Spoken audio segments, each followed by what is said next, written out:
Apex Scholars. Today we're going to talk about credit scores and credit card frequently asked questions. What is the difference between credit and debit, your debit card?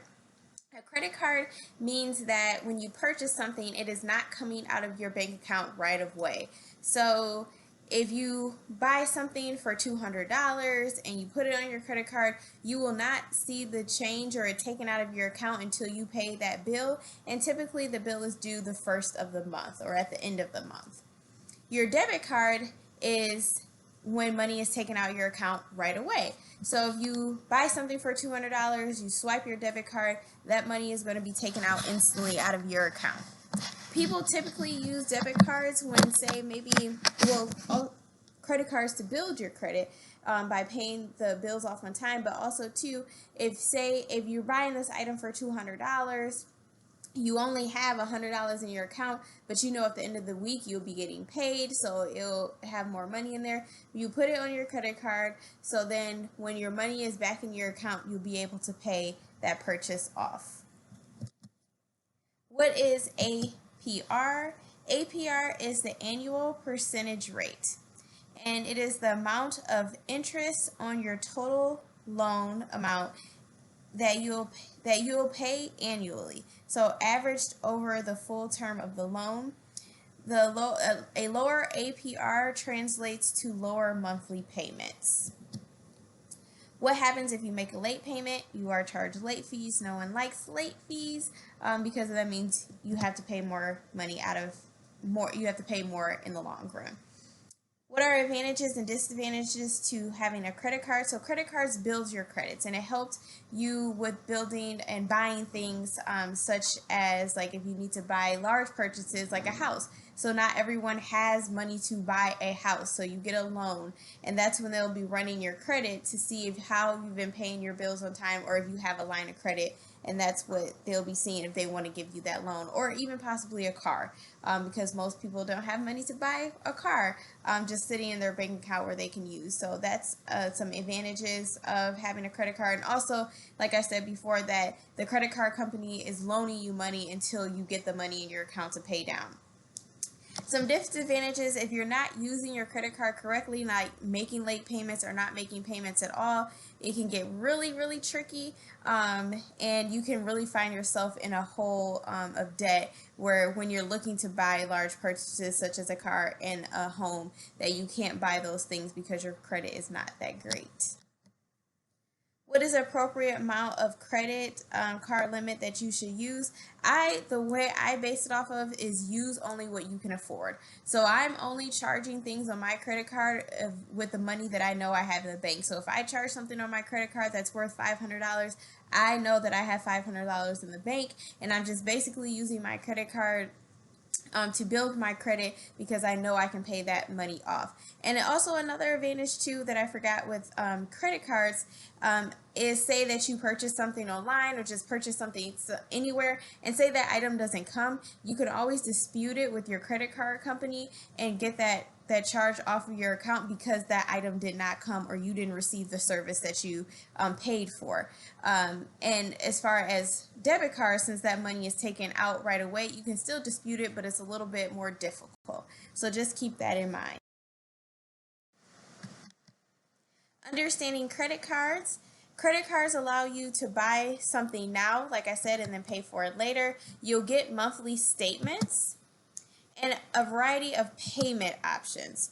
So you have a payment option to pay the balance right away, to pay a certain amount, or to pay the minimum payment. In my personal opinion, do whatever you want with your credit card. I will say pay the entire balance if you can pay that entire balance, because the minimum payment may take a long time for you to actually pay that credit card balance off. So say, for example, you have a $10 minimum monthly payment and you have a credit card balance of $500. Over the 7 years, it will take over 7 years to pay off. You'll get additional $431 that you'll pay in interest, And this is assuming that you are at 18% interest rate. So basically, you will pay that credit card bill off in 7 years, and you will pay additional $431 on top of the $500. So that's why I say if you can pay that minimum balance off, to do that instead of in the long run paying $931 for a $500 credit card purchase. Some statistics is that going over the average credit card debt of a graduating senior, we can say it's about $4,100. And this is another example. So say that your minimum payment is $100 at an interest rate of 18%. So you have this credit card bill of the $4,100, and you're paying $100 towards this every single month. How long do you think this will pay? Your debt will be paid off for this little under $5,000. It will take you 21 years if you only pay $100 a month towards your $4,100 balance. 21 years. How much interest will you pay? $5,573. And once again, that is on top of the $4,000 balance.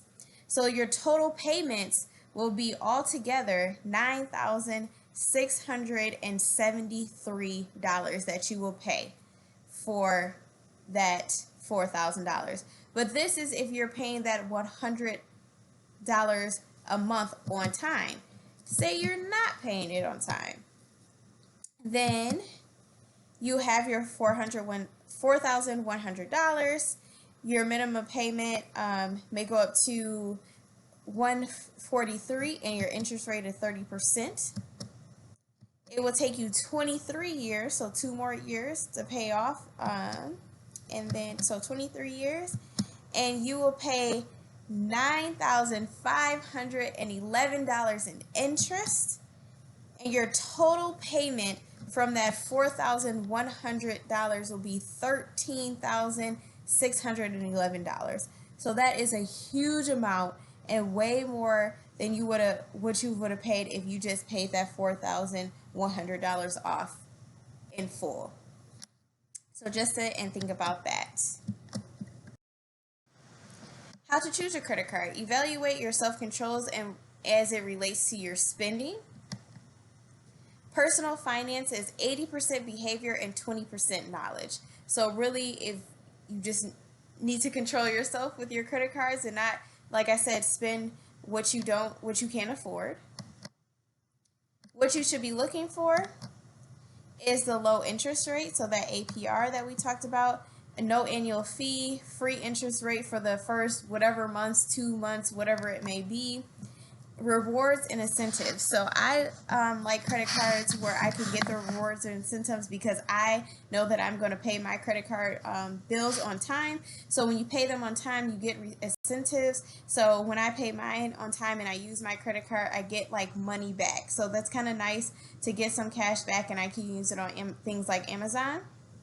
For example, my mother, she has like a Hilton reward. So when we go on vacation, she gets maybe possibly free hotel stays because she used that credit card and paid it off. Also, people have like Delta Sky Miles. You have a Delta card, you charge it, and you can kind of get points and Sky Miles to flights. So these are just some incentives and rewards that you can have when you're looking at credit cards,